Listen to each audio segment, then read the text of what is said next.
बताया था कि जो बच्चा 10th और 12th कर रहा है तो कौन सा सब्जेक्ट डिसाइड करे। इस पर मैंने ऑलरेडी एक वीडियो आ गई है अपने चैनल पे, लक्ष्य एकेडमी करके अपना चैनल है, तो उस पर एक वीडियो ऑलरेडी चला गया है कि कैसे सब्जेक्ट चूज करा जाए। अब सब्जेक्ट कैसे चूज करने के बाद आज हम लोग ऐसे टॉपिक को लेंगे जिसमें ये बताया गया है कि सब्जेक्ट चूज करने के बाद उसका क्या फ्यूचर है। जैसे यहाँ पे आप लोग के लिए, जैसे आप लोग को पता होगा कि दो टाइप का यहाँ पे करियर डिसाइडेड है।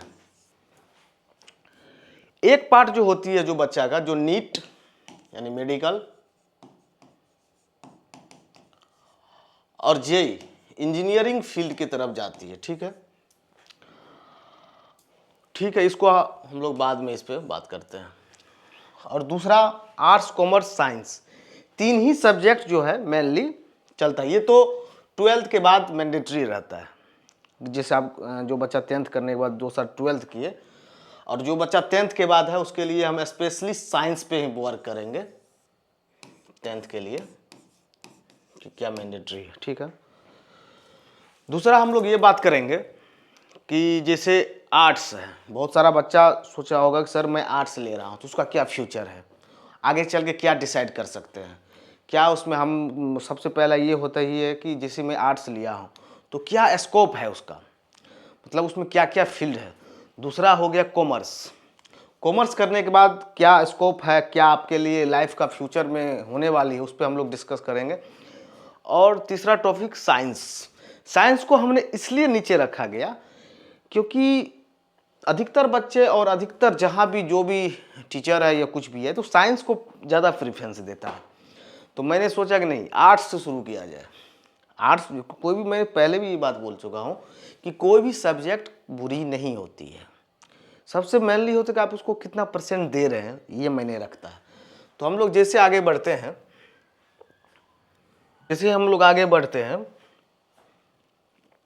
तो आर्ट्स और कॉमर्स दो पार्ट में हम लोग इसको बांटे हुए हैं। अभी आर्ट्स पे बात करते हैं, फिर हम लोग कॉमर्स पे बात करते हैं। आर्ट्स में सबसे आ जाता है, पहला सब्जेक्ट जो चूज करते हैं पॉलिटिकल साइंस। तो यानी आप पॉलिटिकल साइंस जो लेंगे उसका क्या करियर का स्कोप है। ठीक है, तो उसके लिए देखिए, जैसे आप पॉलिटिकल साइंस लेंगे तो सबसे पहले इसका जॉब प्रोफाइल हम लोग देखेंगे। सबसे पहले जॉब प्रोफाइल जो है आईएएस और आईपीएस, माने अधिकतर जो आर्ट्स के बच्चे होते हैं जो पॉलिटिकल साइंस चूज करते हैं तो ये ज़्यादातर यूपीएससी और बीपीएससी, ज़्यादातर बच्चे आर्ट्स वाले यही। उसके बाद इसके आगे भी जो और प्रोफाइल हम लोग जाएंगे, पॉलिटिकल कंसल्टेंट। पॉलिटिकल कंसल्टेंट वो होता है जिसको इलेक्शन कमेटी बोला जाता है, जितना भी इंडिया में पॉलिटिक्स हो रहा है उसका क्या सर्वे है, क्या डाटा है, वो भी आर्ट्स के ही बच्चे लेते आगे चल के करता है। आर्ट्स का ही बच्चा जो है आगे चल के वो काम करता है। ठीक है, उसके बाद डिप्लोमेटिक्स, इंटरनेशनल रिलेशन। जैसे कि अभी इंटरनेशनल रिलेशन एक कंट्री को डेवलपमेंट में सबसे बड़ा मायने रखता है। इंटरनेशनल रिलेशन यानी उसका कौन सा देश से क्या रिलेशन है, इससे आपका बहुत ज़्यादा फर्क पड़ता है, देश की इकोनॉमिक ग्रोथ होने में ये बहुत बड़ा एक मायने रखता है। इसी के लिए इसको जो आईएफएस जो एक सेवा होता है वो उसका ये बहुत ज़्यादा रोल रहता है इंटरनेशनल रिलेशन का। ठीक है, उसके बाद हम लोग चलेंगे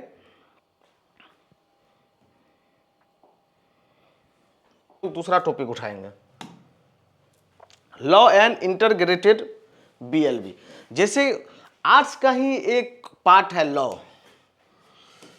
लॉ अगर हम करते हैं तो क्या क्या बेनिफिट है। ठीक है, अगर हम लॉ करते हैं तो उसका ये बेनिफिट है कि आप अगर अच्छे लॉयर बनते हैं, लॉयर भी बहुत कैटेगरी का होता है। बच्चा इमेजिन करता है कि जैसे बहुत सारा 3rd ग्रेड लॉयर तो नहीं बोलेंगे, लेकिन वो अपने फील्ड में अच्छा प्रैक्टिस नहीं कर पाते हैं तो कुछ अच्छा जगह वो नहीं कर पाता है। तो उसके लिए जैसे सुप्रीम कोर्ट का लॉयर हो गया, किसी का मन कोई भी आ जाए कोई इज्जत नहीं, चाहे आप एसपी हो, डीएसपी हो, मंत्री हो, कोई मतलब का चीज़ नहीं है। और एक से एक गाड़ियाँ, एक से एक अच्छा लाइफ, लेकिन उसके लिए ये है कि आपको एक अच्छा लॉयर बनना पड़ेगा। मैं इससे पहले भी एक चीज़ आपको डिस्कस किया था कि अगर आप एक अच्छे लॉयर नहीं बन पाएंगे, अगर मन नहीं लगे तो एलएलबी नहीं लेना है, क्योंकि इसका जो है बैकअप कोई प्लानिंग नहीं है, बैकअप का कोई प्लान नहीं।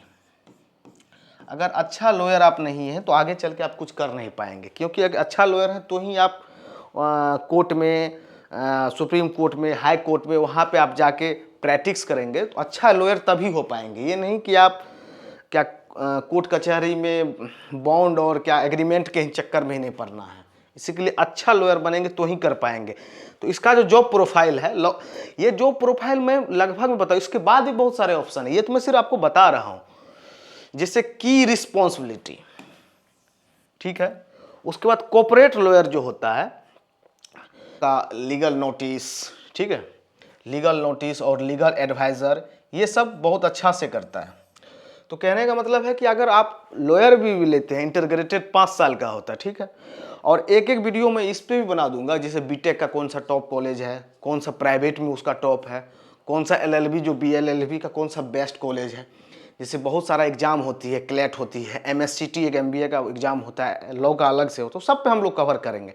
सिर्फ पहले हम लोग ये डिस्कस कर रहे हैं कि क्या है ये, और कोई भी सब्जेक्ट लेने के बाद क्या आपको बेनिफिट होगा, क्या उसका लॉस है, पहले हम लोग इस पे डिस्कस करते हैं, ठीक है। उसके बाद हम लोग आगे बढ़ते हैं, दूसरा सब्जेक्ट की तरफ, ठीक है। ये ठीक है, ये दोनों हो गया पब्लिक एडमिनिस्ट्रेशन, ठीक है। ये उसके बाद ये सब्जेक्ट हो गया जल। इतना ये भी बहुत अच्छा ट्रेंड चल रहा है, लेकिन इसके लिए थोड़ा ईमानदारी से करना चाहिए, क्योंकि किसी भी देश का, क्योंकि मीडिया जो दिखाना चाह रही है वही हम लोग देखते हैं, नॉर्मल आदमी। तो इसी के लिए ये भी प्रोफेशन बहुत अच्छा है। बहुत अच्छा का मतलब ये है कि आपको ईमानदारी से काम करें, और बहुत अच्छा इसका भी पैकेज है। जो दिखाना चाह रही है वही हम लोग देखते हैं, नॉर्मल आदमी। तो इसी के लिए ये भी प्रोफेशन बहुत अच्छा है। बहुत अच्छा का मतलब ये है कि आपको ईमानदारी से काम करें। उसके बाद इवेंट मैनेजर जो बड़ी बड़ी इवेंट होती है, बड़ी बड़ी कंपनियां जो इवेंट करवाती है, आजकल सारा चीज़ जितना भी कॉर्पोरेट शिफ्ट हो रही है सारा इवेंट पे ही हो रहा है। तो बहुत अच्छा अच्छा इवेंट का मैनेजर बन सकते हैं, इंटरनेशनल, नेशनल, बहुत सारा जॉब अपॉर्चुनिटी है। अगर इवेंट मैनेजर, ये सब आर्ट्स का पार्ट्स हम लोग डिस्कस कर रहे हैं अभी, देख लो इतना इतना अभी ट्रेंडिंग है, मतलब अच्छा कोर्स है, ठीक है। उसके बाद एनिमेशन एंड वीएफएक्स, आजकल जैसे एआई आ गया है, और बहुत सारा मूवीज और बहुत सारा जो है वो सारा वीएफएक्स का वर्ल्ड होता है, जैसे एनिमेशन, ठीक है। इससे भी आप कर सकते हो, इसका भी बहुत अच्छा स्कोप है। उसके बाद हो गया ग्राफिक डिजाइनिंग भी बहुत अच्छा स्कोप है, ठीक है। इससे भी आप 2 साल का 3 साल का अच्छा से अच्छा प्रैक्टिस, लेकिन ये सभी तभी प्रैक्टिस करना पड़ेगा, ये नहीं नॉर्मल आप कर लिए कहीं से, कोई मतलब का चीज़ नहीं है, ठीक है।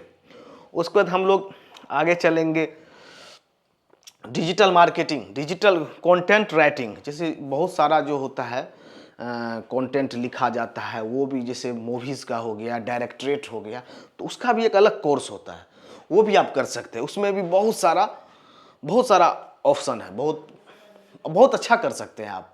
इसी के लिए मैं बोल रहा हूँ कि सब्जेक्ट लेने से पहले उसके बारे में जानो। ये नहीं कि मेरा दोस्त वो लिया तो वो ले लिया। मान के चलो किसी को इसमें पॉलिटिक्स में इंटरेस्ट है, तुमको आज तक उसमें कोई इंटरेस्ट नहीं, ना पढ़ने का मन है, तुमको करना था लॉ करना था, मान के चलो, तो दोनों का मैच ही नहीं होगा ना, फिर आपको तो मन ही नहीं लगेगा, तो फिर आप कर नहीं पाएंगे। तो इसी के लिए कभी भी कोई सब्जेक्ट आफ्टर 12th या 10th, ठीक है, वो थोड़ा सोच समझ के लेना है। सोच समझ के लेना है कि आपको देखना है कि आपको किस में मज़ा आ रहा है, और आपको थोड़ा भी गैस करेंगे तो आपको मज़ा आने लगेगा। इससे भी आजकल के बच्चे बहुत सारे स्मार्ट हैं, ठीक है। उसके बाद ये हमारा आर्ट्स का सेक्शन हो गया, ठीक है। हम लोग आगे बढ़ते कॉमर्स में चलते हैं, ठीक है। कॉमर्स, चार्टर्ड अकाउंटेंट जिसको सीए बोलती है, बड़ी बड़ी कंपनियां का जितना भी लेखा जोखा और उसका जितना भी प्रोफाइल है सब एक सीए करती है, ठीक है।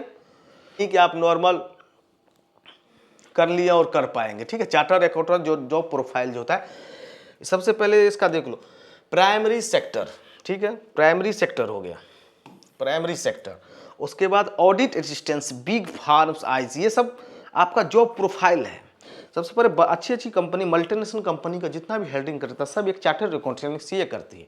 अगर आप कॉमर्स लेते हैं तो कॉमर्स का आगे चल के ये फील्ड है। उसके बाद हम लोग कॉमर्स में ही डिस्कशन करेंगे ठीक है, कंपनी सेक्रेटरीट, ठीक है, CS, ठीक है, ये भी बहुत बहुत भयंकर ऑप्शन है। इसमें भी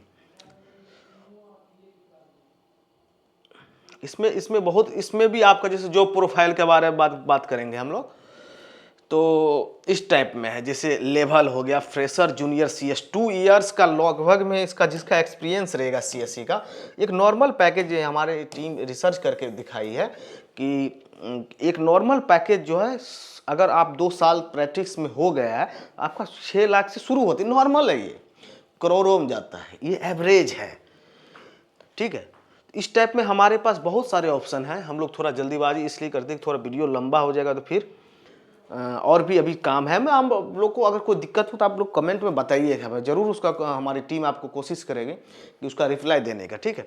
बाकी इन्वेस्टिंग मार्केटिंग भी, जितना बड़ी बड़ी शेयर मार्केट है, ठीक है, ये जो है इन्वेस्टमेंट बैंकिंग, ठीक है, इन्वेस्ट बैंकिंग जितना शेयर मार्केट है, जितना ट्रेड चल रहा है, ठीक है, मार्केटिंग जो है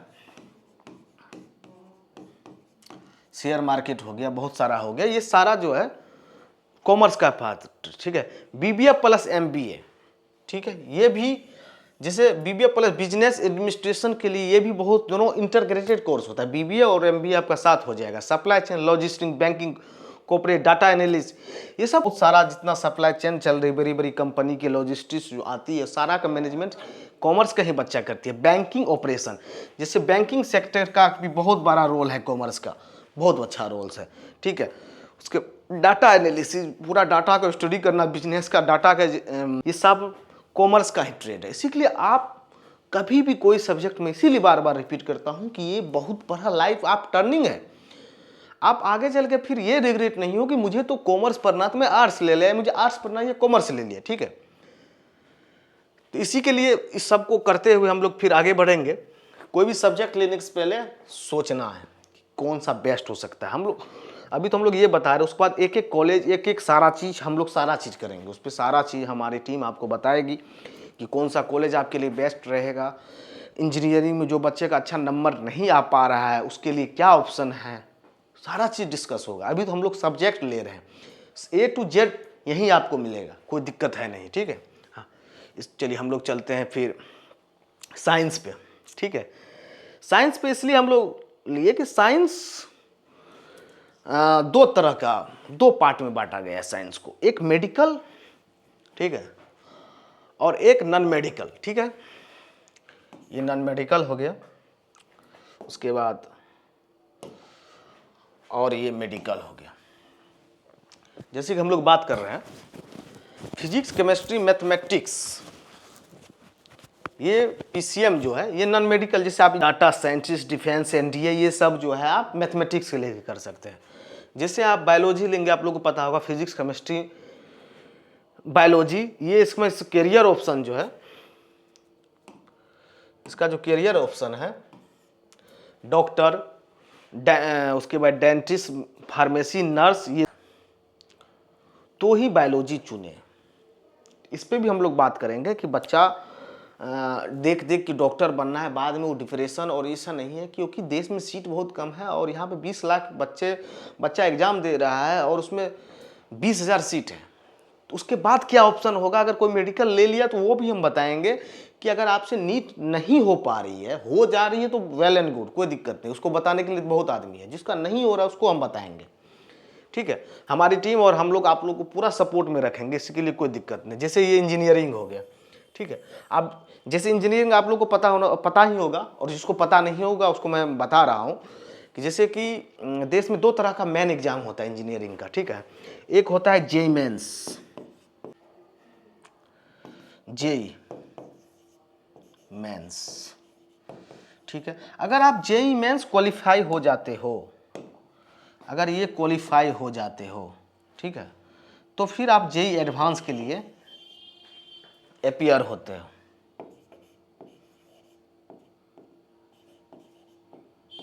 ठीक है। जेईई एडवांस के लिए अपीयर होते हैं। अब ये बात करेंगे जेईई एडवांस क्या होता है और जेईई मेंस क्या होता है। जेईई मेंस में अगर आपका परसेंटाइल अच्छा आता है तो आपको NIT कॉलेज अलॉट होता है, NIT कॉलेज के लिए होता है। अगर आप जेई एडवांस क्वालिफाई करके अच्छे मार्क लाते हो तो आपको आईआईटीज कॉलेज में सीट मिलती है। अभी के लिए इतना ही ध्यान में रखना है, ठीक है। जेई मेंस का क्या क्राइटेरिया क्या रहेगा जेई मेंस का? सबसे पहले आपको 12th में पीसीएम होना चाहिए, फिजिक्स, केमिस्ट्री और मैथमेटिक्स, और एनआईटी कॉलेज के लिए जो उसका काउंसलिंग होता है जोसा करवाती है एनआईटीज का, तो इस पे हम लोग बाद में डिस्कस करेंगे क्योंकि लंबा हो जाएगा। हम लोग एक एक वीडियो आप लोग के लिए लाएंगे, ठीक है। बाकी हम लोग अभी चलते हैं नीट की तरफ, ठीक है। नीट जो होता है,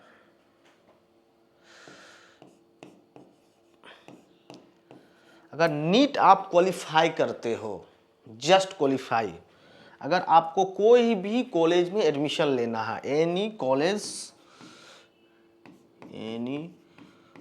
कॉलेज एडमिशन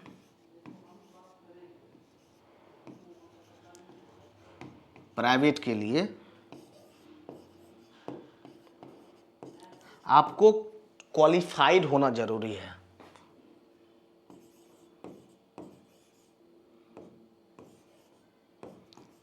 क्वालिफाइड होना जरूरी है, ठीक है। बिना क्वालिफाइड किए आप नीट में प्राइवेट में भी एडमिशन नहीं ले सकते, अभी यही ध्यान रखना है, ठीक है। जैसे कि 2025 का कटअप था, कटअप जो था नीट का, ठीक है, कटअप जो था नीट का 144 मार्क्स था। आपको नीट के ही थ्रू ये कॉलेज आपको प्रोवाइड होगी। उसके बाद एमबीबीएस हो गया। एमबीबीएस के लिए आपको, जैसे प्राइवेट कॉलेज के लिए हम लोग बात किए थे कि मिनिमम आपको क्वालिफाई होना जरूरी है, नहीं तो दिक्कत है, ठीक है। उसके बाद गवर्नमेंट के लिए तो कोई दिक्कत ही नहीं, फार्मासिस्ट हो गया, नर्स हो गया, ठीक है। ये सब के लिए अलग अलग एग्ज़ाम होता है जो हम लोग बाद में डिस्कस करेंगे सारा चीज़, ठीक है। अभी के लिए हम लोग इस पर ही रखते हैं क्योंकि वीडियो थोड़ा लंबा हो जाएगा तो फिर दिक्कत हो जाएगा, तो हम लोग फिर आगे बढ़ते हैं, ठीक। कि जैसे कि आप लोग को पता होगा कि फिर आगे वीडियो आते रहेगा, इसके लिए कोई दिक्कत नहीं है। हमारी टीम आप